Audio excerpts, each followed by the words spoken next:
Welcome! So today I thought we would look at the song that made Taylor Swift, and if you don't know, that song was Love Story. That was her first breakthrough song that made Taylor Swift. Maybe not the exact one we know from today, but definitely made her blow up. Let's have a look at Love Story and see what makes Love Story a great song. I haven't listened to this in ages. It's got the banjo, got some flageolet things playing. Left side guitar, and you got the strumming guitar, a little bit of a slide guitar there. So we already really signaled this is country here, guys. We got all the acoustic guitars, we got the banjo, we got the slide guitar. We are in country city. We were both young when I first saw you. I close my eyes and the flashback starts. I'm standing there, Yeah, on a balcony in summer air.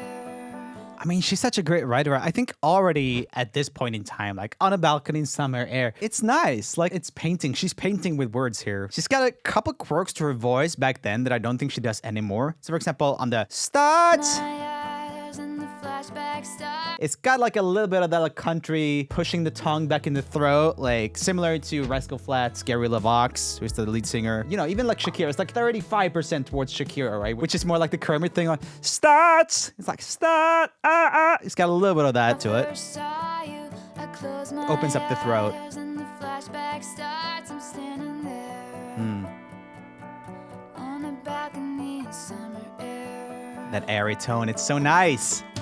See the lights, see the party, the ball gowns. See you make your way. Bass comes in. Crowd and say hello. Little Drums, of course, yeah. I know.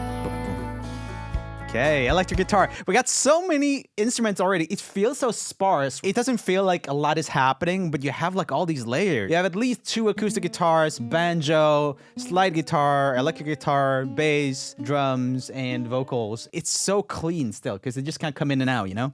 That you were Romeo, you were throwing pebbles, and my daddy said stay away from Juliet. And I was crying on the staircase, begging you please don't go. This crescendo's so good. I really love this. Romeo, take me somewhere we can be alone. I'll be waiting. Let's go. All there's left to do is run. You'll be the prince and I'll be the princess. It's a love story, baby. Just say yes. Come on. I mean, if that isn't like the definition of like a romantic pop song, I don't know what is. If I had to say something that feels like romance, you know, both lyrically, of course, like with the Romeo and Juliet based lyrics, but also just kind of the way it's done. It's so freaking well done. And like, you know, her like really young sounding voice here is like kind of like this, you know, almost naive belief in love. Do I sound jaded? Because if I do, trust your instincts. But, So I sneak out to the garden to see you. a bit of a backing vocal here. Quiet, 'cause we're dead if they knew, so close your eyes. Escape this town for a little while. There's a lot of like toms and stuff in the drums, like boom, you know, they keep kind of adding little things in this. Like every part in this arrangement is like kind of a little smart, you know? It feels like an arranger is like being clever a lot. That's part of what makes it. Like there's so many details and little things that you don't hear all the time in other songs. 'Cause you were Romeo, I was a scarlet letter, and my daddy said stay away from Juliet. You know, it's got a lot in common with... I was begging you, please don't go. Oh, that's nice. A little bit of a belt there. It's got a lot in common with something like Snow Patrol's Chasing Cars and stuff. It's got all these like crescendo and kind of like eighth notes, like choo-choo-choo-choo-choo. That's really... What year did this come out again? So it was released on September 15, 2008 as the lead single from her album Fearless. 2008. I don't want to think about how many years ago that is. And I said, Romeo, take me somewhere we can be alone. I'll be waiting. All there's left to do is run. You'll be the There's a guy singing the under thing. I'll be the princess. That's a very nice backing vocal. It's got those nice notes. It's got the 7. Princess. It really sits on the 7 a lot, which is really nice, which in this key of D major is C sharp. It's a love story, baby, just say yes. Romeo, save me. They're trying to tell me how to feel. Ah, so good. This love is difficult, but it's These a lyrics are real great. deal. Don't be afraid, we'll What a make like it out fantasy, like young girl fantasy. Baby, just say yes.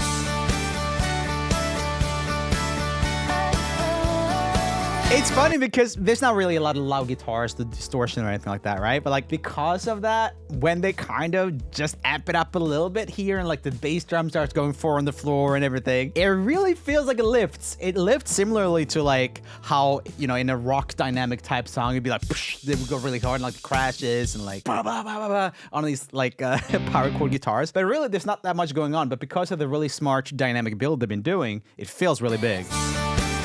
The bass is playing the 8th note, so that's a big part of it. You got very low volume electric guitars here. Not a lot of distortion. Is that a fiddle? Let's go. I got tired of waiting, Oh, this is great too. wondering if you were ever coming around. It is the typical 4-chord thing that everyone keeps talking about. You know, the Axis of Awesome video where they do a joke about it, where they sing a bunch of pop songs from this era with the same chord progression. It is that. This song starts with D, A, B minor, G. When I met you on the outskirts of town, and I said, Romeo, save me. I love that shirt. I've been feeling so alone. I keep waiting for Now, you, that but is a you deep never V. come. Is this in my head? I don't know what to think. He knelt to the ground and pulled out a ring and said, marry me, Juliet. You Yeah, the key change. Let's go. I mean, this is romance. That's all I really know. I talked to your dad. Go pick out a white dress. It's a love story. We actually have a little bit of a crash like cymbal moment here. They're going pretty hard. Like with another drum sound, like another drum mix and like more electric guitars, it could have gone pretty heavy here. Baby, just say It's got all of that kind of just so disciplined.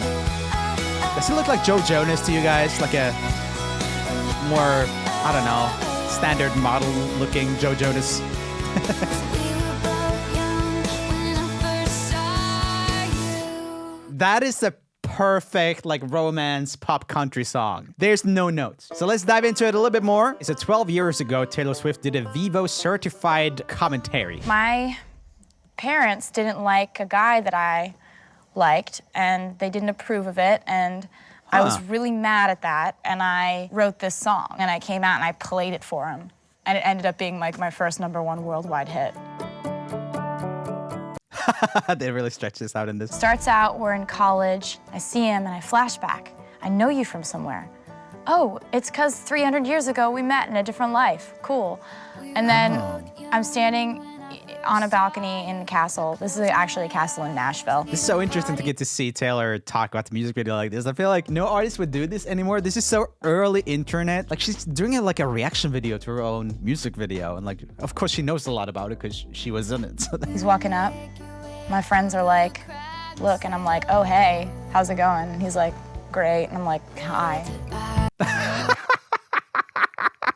oh, that's so funny. This dance was very difficult to learn. It was a whole process of learning the steps to this, and I was really not into it. But I did it. See, look at all that. Look at that, what I'm doing right there. Had to learn that. It is funny because she really does sound like a React commentary, like Sniper Wolf type person in this, because it's just kind of the way, the inflection and stuff. That's very funny. I remember Ed Sheeran talked about that too, not being a dancer. And then he obviously did dancing in Thinking Out Loud, the music video, right? Which he did super well too. I guess it's common, even for the non-dancer musicians, to learn it from music videos and then probably never do it again. Taylor does a fair bit of dancing live now though. Some of the dancers who were extras in this video ended up going on tour with me as my dancers. Fun fact. Through the whole performance, I'm just searching for him, but I'm flashing back to when I ran into him in the middle of the night because we're not allowed to be together for some reason. Too many ruffles on his shirt or something. That's good. That's good. Too deep of a V in some of his shirts. Coming up here, it's my favorite part of the whole video, and I begged Trey to let me put this in the video, where we have this thing where all of a sudden, I see him, and he sees me, and we start running. It's a really good idea, though. I love how excited she is about And it. we're running across a field, and I'm running down the stairs. And then, when we finally meet, this is my favorite part of the whole video. I begged for this.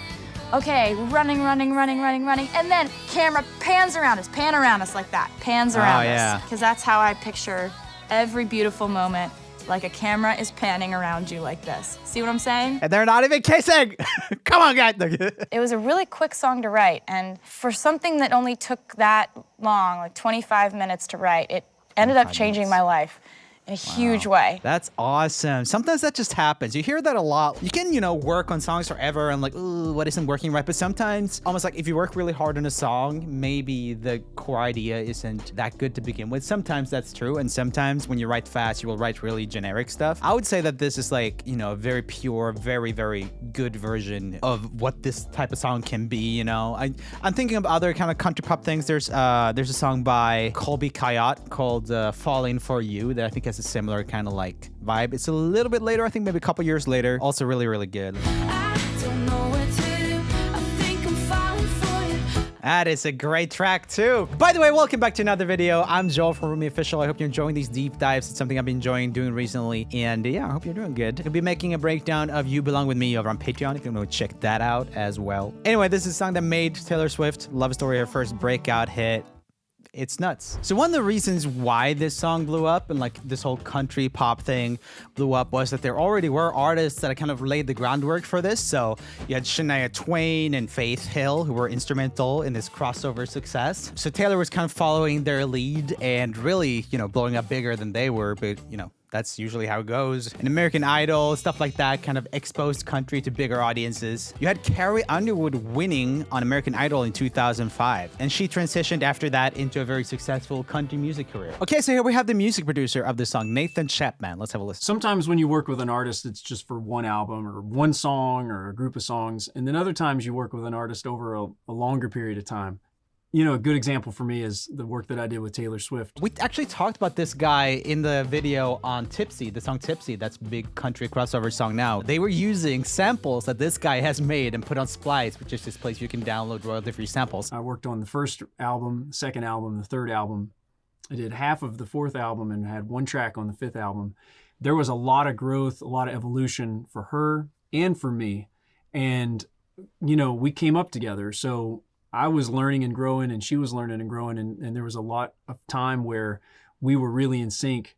And then, inevitably someone's going to grow away from where the other person's growing. It sounds like a relationship, but I think that's true with collaborators in work as well. I've had all these different people working on my YouTube channel, for example, over the years, and some people come and some people go, and I change what I want to do. And yeah, it's really interesting how that works. I think there was a quote from the Tom Petty documentary. One of the guys in there said, if you work with a producer for more than 3 albums, you ought to just kill him.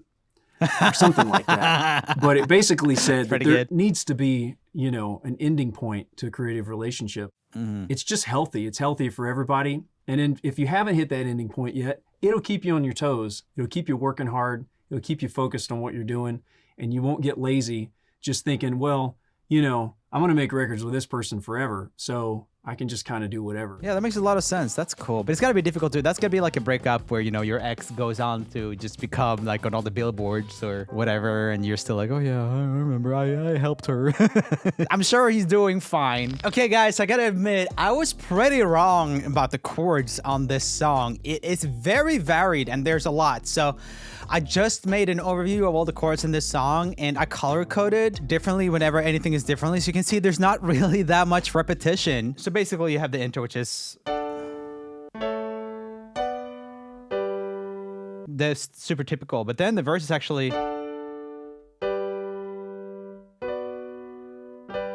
then second part of the verse, they change the last chords. So it's A suspended for A. So like, because that leads into, with that leading note, so that's really pretty, really nice. It's just really musically competent compared to a lot of pop music now. Like they're really aware of the chords and they switch up chords to change the mood. One thing they do in the end of the pre-chorus is that they actually kind of start the way they play the chords in the chorus right before the chorus. So it feels like it's leading into the chorus. So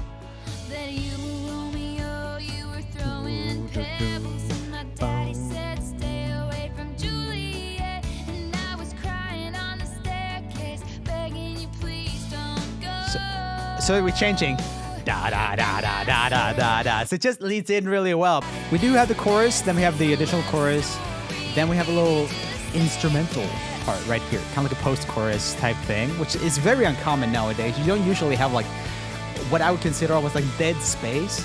It's just the instruments playing, right? It would be very hard to sing along to that. It's just kind of like a little bit to vibe, which actually like, it makes it really happy and nice. I do think this song is really effective in all the things that should make it ineffective, like switching chords all the time, like having long instrumental breaks, all this stuff that just, I love it. But then you have the key change as well. We're in E major now instead of D, so it's 2 semitones up.